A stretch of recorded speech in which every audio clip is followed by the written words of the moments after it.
Order tayo ng coolant para meron tayong pang refill.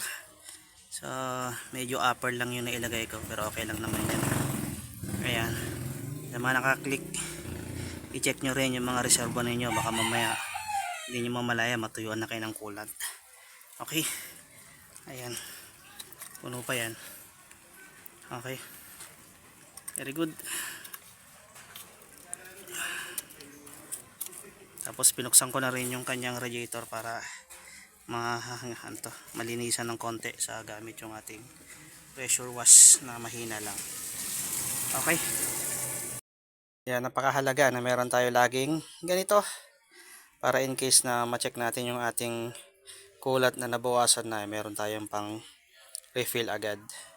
Mahirap na matuyuan ng coolant dahil mag-overheat yung ating engine, doon tayo masisiraan ng engine. Okay. Hindi naman yan mabilis magbawas yung coolant.